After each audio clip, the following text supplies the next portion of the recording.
কি অবস্থা সবার? আশা করতেছি সবাই ভালো আছেন। আজকে আপনাদেরকে এমন একটি রেসিপি দেখাবো যেটা বিয়ের সময় আসলে আমরা খেয়ে থাকি। অর্থাৎ বিয়ের পর যখন বউভাতের অনুষ্ঠান হয় তখনই কিন্তু এই রেসিপিটা আসলে রান্না করা হয় এবং আজকের এই রেসিপিটা হচ্ছে গরুর মাংস দিয়ে বউভাত রান্নার রেসিপি। তো বউভাত রান্না করার জন্য সকাল সকাল আম্মুর সাথে চলে আসলাম মার্কেটে এবং এখানে সকালবেলা আসলে গরুর মাংস একদম টাটকা যেটা সেটাই পাওয়া যায়। অর্থাৎ সকাল সকাল গেলে গরু একদম মনে করেন যে ইয়া করে একদম চোখের সামনে আপনি সব কিছু করে আপনি নিয়ে আসতে পারবেন, এমন একটি আহ, মাংস আর কি, টাটকা মাংস আপনি নিতে পারবেন। তো এই টাটকা মাংসটা নেওয়ার জন্যই চলে আসছি সকালবেলা। আশা করছি আজকের ভিডিওটা আপনাদের কাছে খুবই ভালো লাগবে এবং এইভাবে যদি রান্না করে খান খুবই মজা লাগবে। যদি ভিডিও ভালো লাগে অবশ্যই লাইক কমেন্ট শেয়ার করে পাশে থাকবেন এবং চ্যানেলটি একটি সাবস্ক্রাইব করে দিবেন।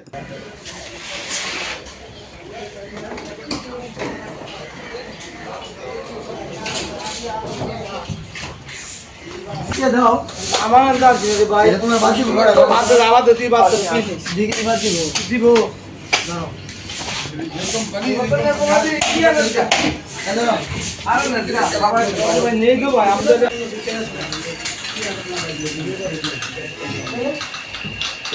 ও একটা ভাই তো দিনে কি দিলে দাও স্যার কি দিলে আমাদের নামটা ব্যাংকে গিয়ে দেখছেন তো আরে সোলা আমরা দোকান দিলে তুই বাবু তুমি দে রে সাড়ে কই চলা মিয়া রোজের মাল দাও তোমার এক মিনিট যাই দিছে ভাই ভাই কিছু দের সময় আমরা মাংসগুলো কিনে ফেললাম এবং যেই টাকা আসছে সেই টাকাটা আমরা দিয়ে দিলাম।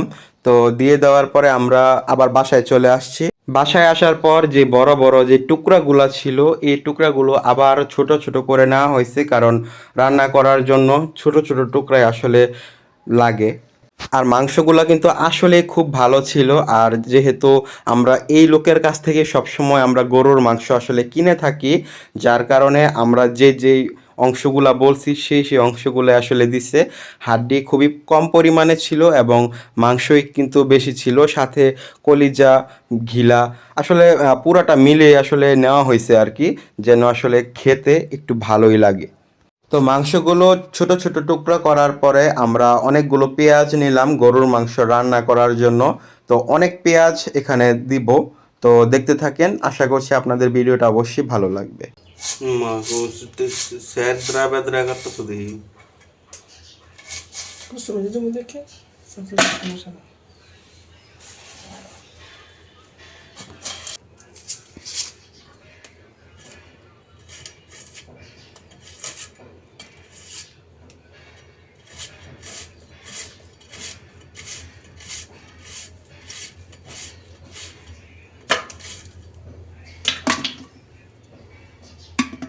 তো দেখতে পাচ্ছেন আমরা কিন্তু অলরেডি অনেকগুলো পেঁয়াজই আসলে এখানে কেটে ফেলছি এবং এই পেঁয়াজগুলো কাটার পরে এখন আমরা হচ্ছে রসুন নিব।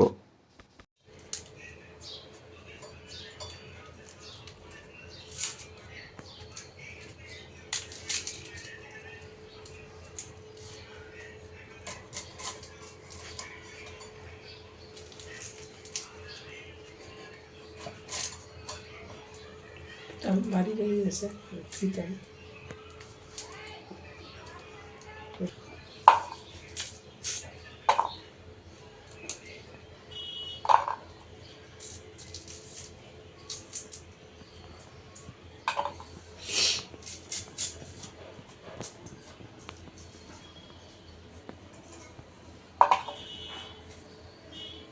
পেঁয়াজ কুচি করে কেটে নেওয়ার পর আমরা রসুন ছুলিয়েছি। রসুন ছুলানোর পর এখন আমরা রসুনগুলো ভালোভাবে ছেঁচে নেব, যেন আমরা গরুর মাংসে দিতে পারি। এখন আমরা পেঁয়াজ কুচি এবং এই যে রসুন বাটা এই দুইটা একসাথে আমরা মিশিয়ে একটা কড়াইতে নিয়ে নিলাম। এরপর আমরা রেখে দেওয়া মাংসগুলো ভালোভাবে ধুয়ে নিব, যেন কোনো পরিমাণ ময়লা মাংসের সাথে না থাকে। এবার আমরা পেঁয়াজ রসুন এগুলো একসাথে ভালোভাবে আসলে মিক্স করে নেব। মিক্স করার পরে আমরা এখানে দিয়ে দিব এই গরুর মাংসগুলো। গরুর মাংসগুলো দেওয়ার পরে মাংসের যে মশলাগুলো সেগুলো আমরা দিয়ে দিব। তো প্রথমেই আমরা দিলাম মরিচের গুঁড়া। খুব ভালোভাবে মরিচের গুঁড়া দিবেন, কারণ গরুর মাংসতে কিন্তু যদি ঝাল একটু না হয় বেশি তাহলে কিন্তু খেতে তেমন একটা মজা লাগে না, আবার অনেকে কিন্তু কম ঝালও খায়। তো সেই হিসেবে পরিমাণ মতো দিয়ে দিবেন। তো তারপরে আমরা দিয়ে দিলাম হলুদের গুঁড়া, ভালোভাবে হলুদের গুঁড়া দিয়ে নেবেন পরিমাণ মতো। তারপর দিবেন ধনিয়ার গুঁড়া, ভালোভাবে দিয়ে নেবেন যতটুকু আসলে লাগে আর কি। মরিচের গুঁড়া, হলুদের গুঁড়া, ধনিয়ার গুঁড়া আমরা দিয়ে নিলাম। তারপরে আমরা দিয়ে দিব আদার গুঁড়া। তারপর আপনারা এই পর্যায়ে দিয়ে দিবেন লং, এলাচ, দারুচিনি, চুইঝাল, অর্থাৎ গরুর মশলার যত আইটেম আছে আপনারা কিন্তু এই পর্যায়ে দিয়ে নিতে পারবেন। এগুলো দেওয়ার পর আপনারা লবণ দিয়ে নেবেন, পরিমাণ মতো লবণ দিয়ে নেবেন। সব কিছু একসাথে দেওয়ার পর খুব ভালোভাবে আপনারা এটা মিশিয়ে নেবেন। একসাথে আবার সব কিছু মেশাবেন যাতে মশলাগুলো সব জায়গায় ভালোভাবে ছড়িয়ে ছিটিয়ে যায়। তো সেভাবে আপনারা মিশিয়ে নেবেন ঠিক ভিডিওর মতো করে। ভালোভাবে মেশানোর পর আপনারা এই পর্যায়ে তেল দিয়ে দিবেন যাতে গরুর মাংসগুলো আসলে নিচে লেগে না যায়। পরিমাণ মতো তেল দিয়ে আপনারা এটাকে ম্যারিনেট করে নেবেন কিছুক্ষণের জন্য। ম্যারিনেট করার পর অবশেষে আমরা চলে আসলাম ছাদে। ছাদে আসার একটাই কারণ, আমাদের ছাদে মাটির চুলা আছে, আর আমরা সবাই জানি যে গ্যাসের চুলার রান্নার চেয়ে মাটির চুলার রান্নার মজাই আলাদা। একদম মানে গ্রামের একটা ফিল চলে আসছিল। যেহেতু মাটির চুলায় রান্না করা হবে, খুবই কালি উঠবে এবং অনেক কালো ধোঁয়া হবে, যার কারণে পাতিলের আশেপাশে কিছুটা ছাই লাগিয়ে নেওয়া হচ্ছে। মাটির চুলায় রান্না করার আরেকটা কারণ হচ্ছে যেহেতু বউভাত রান্না করবে, তো আম্মু বলল যে এটা তো আর সবসময় রান্না করা হয় না, তো মজা করে যেহেতু খাবো, একদম গ্রামের যে একটা ফিল সেটা নিয়েই খাবো। তো এত কিছু আসলে চিন্তা করে আমরা ছাদে আসলাম এবং ছাদে আমরা মাটির চুলায় রান্না করব। তো রান্না করার জন্য যে সকল সরঞ্জাম লাগে, লাকড়ি বা খড়ি, সেগুলো আমরা তৈরি করে নিচ্ছি এই মুহূর্তে।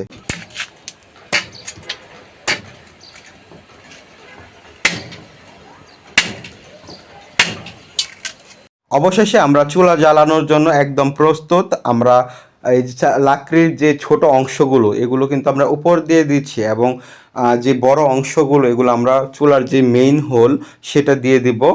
আর সাথে আমরা কিছু কাগজও দিয়ে নেব যেন প্রথমবারেই জালটা ভালোভাবে ধরে যায়। চুলার জাল কিন্তু অবশেষে ধরেই গেল। এখন আমরা জাল দিব আর আমরা মাংসগুলো আসলে রান্না করব। তো খুবই ভালো লাগতেছে, আসলে অনেক দিন পর আমরা মাটির চুলায় আসলে রান্না করতেছি। আসলে যখন ছোট ছিলাম, গ্রামে ছিলাম, তখন কিন্তু আমরা এইভাবে মাটির চুলায় রান্না করতাম। আম্মু রান্না করতো, আমি পাশে বসে থাকতাম, আর একটু পরে পরে এই যে লাকড়িগুলো আমরা ঠেলে ঠেলে ভিতরে দিয়ে দিতাম। তো আমাদের কাজটা এমনই ছিল ছোটবেলা অনেকেরই, ঠিক আছে। তারপরে অনেক সময় আমরা ছোটবেলা দেখছিলাম যে শোলা ছিল, আমরা এটাকে শোলা বলি, আপনারা অনেকে হয়তো বা এটাকে পাটকাঠি বলেন। তো এই শোলাগুলো দিয়ে কিন্তু আমরা রান্না করতাম, ঠিক আছে। আম্মু যখন রান্না করতো তখন আমরা শোলাগুলো ঢুকাই দিতাম, আর আম্মু আমাদেরকে বকতো যে আমার সব শোলা শেষ করে ফেলতেছে। হ্যাঁ, এমন এইভাবে অনেক বকা দিত, দৌড়ানি দিত। তো ছোটবেলার কথাগুলো আসলে খুবই মনে পড়ে গেল আজকে অনেক বছর পর এই চুলার রান্নায় করার সময়। তো আপনারা দেখতে পাচ্ছেন আমাদের মাংস কিন্তু অলরেডি রান্না করা হচ্ছে, অর্থাৎ সিদ্ধ করা হচ্ছে আর কি। তো কিছুক্ষণ পর পানি দেওয়া হবে। তো ভালোভাবে নাড়া দিয়ে নেবেন, ঠিক আছে। আর আপনাদের কাদের আজকের এই ভিডিও দেখে ছোটবেলার কথা মনে পড়তেছে সেটা অবশ্যই কমেন্ট করে জানাবেন। সেই সাথে এটাও জানাবেন আপনাদের মায়েরা আপনাদেরকে কি দিয়ে মারতো, ঠিক আছে, এটাও জানাবেন। এবং আপনারা কি কি করতেন ছোটবেলা সেটাও আপনারা আমার ভিডিওতে জানাতে পারেন।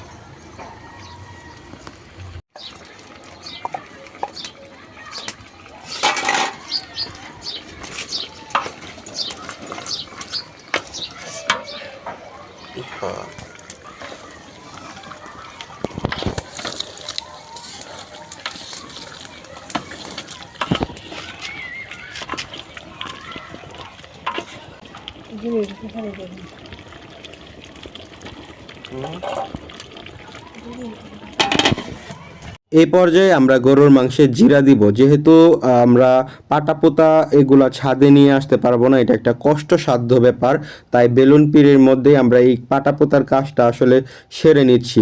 প্রথমে জিরা আপনারা অবশ্যই ভেজে নেবেন, তাহলে এইভাবে আপনারা গুঁড়া করতে পারবেন। তো আমরা এইভাবে জিরাগুলো গুঁড়া করার পরে আমরা গরুর মাংসে ছিটিয়ে দিয়ে দিব সুন্দর করে।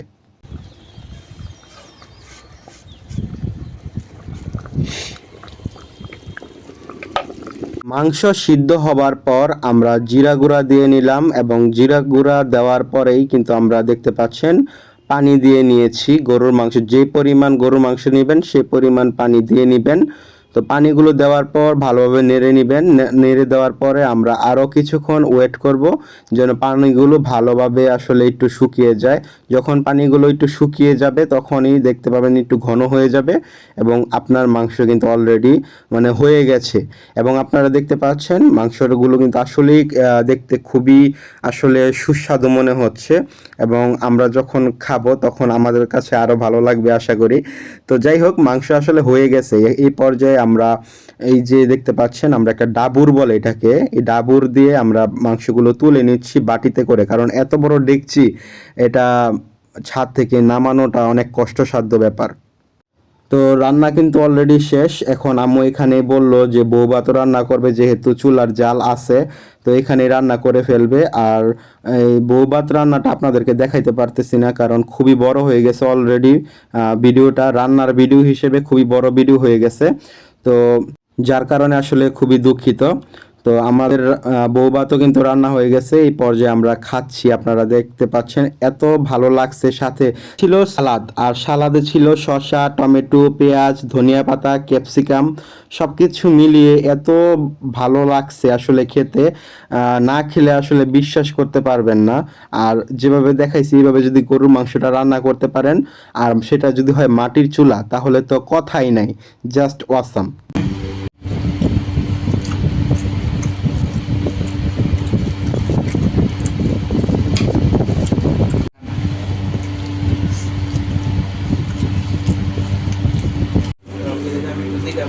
স্যার আগামীকাল কি আছে নাকি নাই, আমাকে যদি একটু আগে জানাই দিতেন। তাই কি করবো জানো, আগামীকাল নাই কিন্তু আপনি আসেন, বুঝছো? তার লেগে হ্যাঁ আর কেউ জিগায় না। আইবেন না তো আমি এরকম করবো, আপনি এখন আসবেন, কেরাই তো আমি নাম দিয়ে তো আসে।